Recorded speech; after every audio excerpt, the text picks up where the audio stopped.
Hello mga Lodi, ito naman tayo sa reaction features naman. So, reaction features ng Cardius P-Mograph. Cardius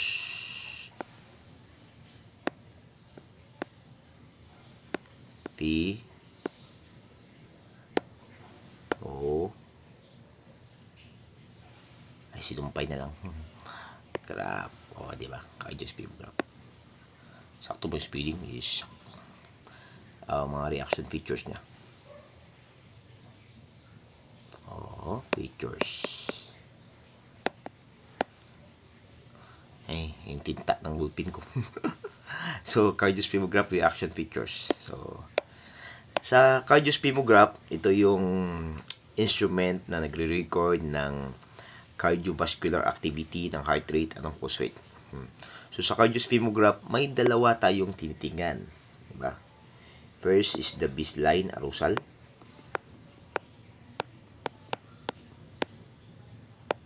Arousal na tinatawag nila. Then, ikalawa is itong duration. Diba? So, first ito, baseline arousal. Second is itong duration na tinatawag nila. So, sa Cardius P-Mograph, siya yung ika-apat na instrument na makikita natin sa pinakamaba. So, usually, ang tracing niya is ganito. Ang normal reaction is ganyan. Okay, di ba? Yan yung normal reaction niya. Pero, pag mahahanapin natin yung reaction features is ang baseline arousal. Ito yung baseline arousal. Halimbawa, ito yung demarcation line or yung onset response. Diba? Na-click na natin. So, for example, ito yung normal reaction. So, pag tinanong siya na nakaipit sa kanya, so, nag-i-spike ang normal reaction to specific response. So, ito man ang baseline na tinatawag natin.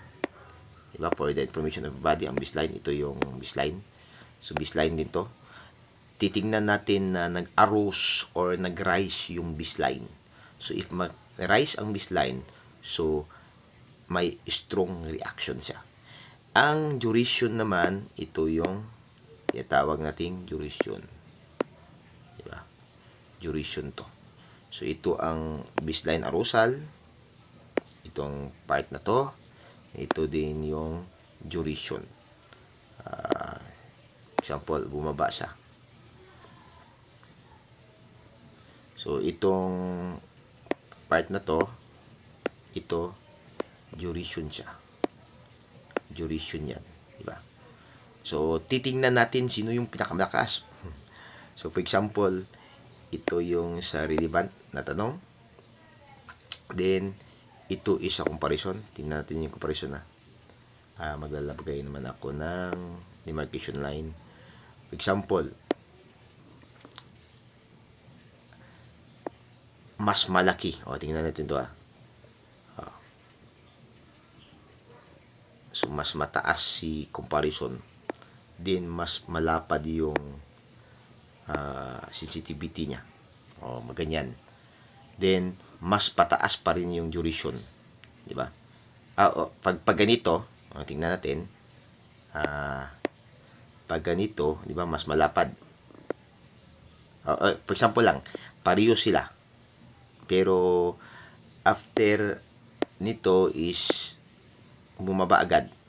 So, may duration man, then may baseline arousal. So, mas magdadaig itong si relevant. So, if magdadaig si relevant, negative 1 naman, di ba? Basta sa relevant, negative talaga yan. Pero, if mas lumapad, example lang, walang duration, then, mas malapad tong si duration, duration, itong si comparison. So, positive 1 siya. Di ba? Nagadepende yan. Kasi, for example, pareho sila na may baseline arousal, pero mas malapad or mas baga or mas malaki yung width ni baseline arousal, so ito yung may strong response. Pero if may duration yung isa, di ba? Then pareho lang sila kalapad.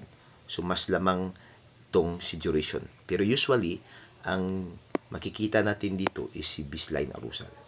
Pero as well as alam natin yung si duration. So kung pareho sila kalapad, pareho sila may baseline arousal, so titingnan naman natin si duration if mayroon. Kung nandyan si duration, so mas lamang. Kasi may baseline, may arousal at may duration pa. So ganyan yung pagtingin natin sa chart. Yan yung mga reaction features. For more videos about polygraph at sa mga forensic science at iba't ibang subject ng criminology, so please PM or message me.